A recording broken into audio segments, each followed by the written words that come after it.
I've been collecting like techno and house records for so long, you have to branch out.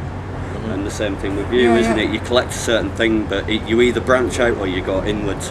And a lot of people tend to go inwards and just buy one thing. You know, they just buy techno records, or they just buy house, or just buy jazz, or just buy everything. You know, it's kind of my background. It comes from hip hop. That was, do you know what I mean? That was my first real kind of I'm going to you know what I mean? Get my teeth stuck into. Do you know what I mean? A culture. And you know, with hip hop, it was a form of music which was created from lots of different music. So you know what I mean, it didn't take me long by, you know, hearing Tribe Called Quest records, wanting to know what had been used to create those records. So before you know it, you're buying rock records or soundtracks or jazz or soul records. So you know what I mean, it was kind of, you know, pretty early on, it was always in my kind of mind to be buying different forms of music.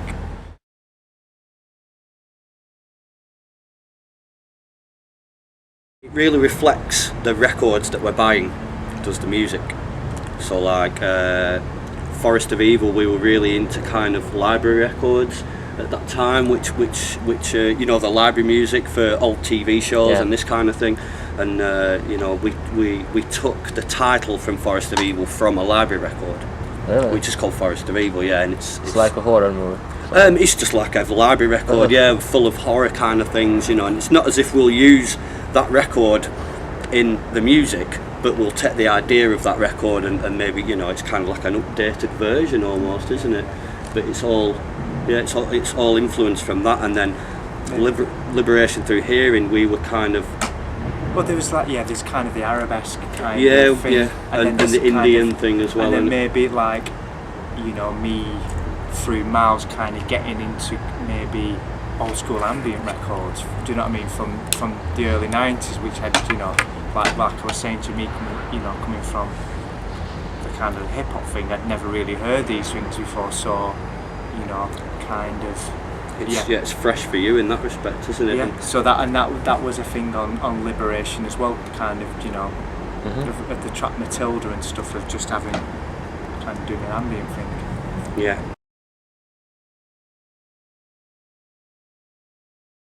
It's kind of a bit of a darker record.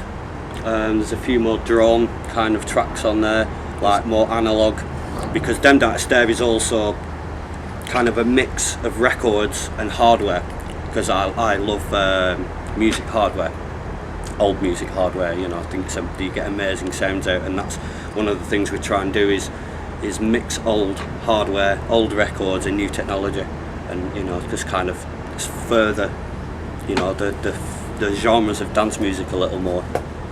You know, so take techno into the future again, and house into the future again, and you know, ambient the same thing as well. Yeah. You know, it's one of those.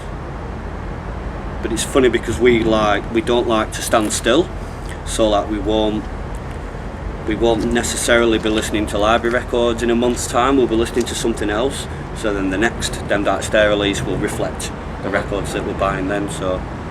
Sometimes it seems to me that techno music and electronic music is not about the future anymore. Exactly. Yeah. Maybe 1992, 93. That was the kind of the end of what you could really do with techno and house. Like the best records. But I don't know why. The best records of all. Well, maybe because a lot of people like music to be safe. Once they understand it, they'll stay with it. And this is why a lot of people just buy certain forms of music and will not. Oh, so, you know, techno was always about exploring the unknown. Yeah, and the future as well. Wayne Atkins was, you know, it's all about the future. That's the kind of thing. And sci-fi as well, you know, it's very heavily influenced from that. But people kind of forget, you know, and the other thing is a lot of people get influenced from early records, and all they do is recreate those records. They don't necessarily take it to the next level.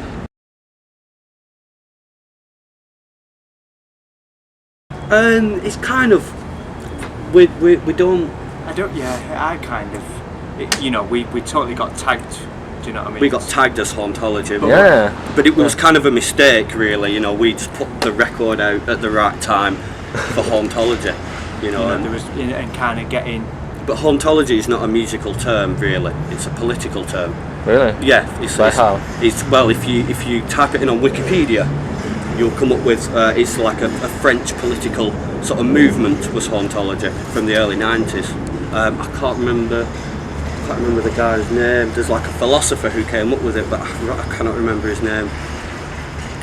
And if for some reason that tag then got put onto music which was kind of gloomy or dark or maybe haunting or whatever, you know. And our themes, which are like Demdike is the name of a witch from the town where we live, like a really famous witch in England.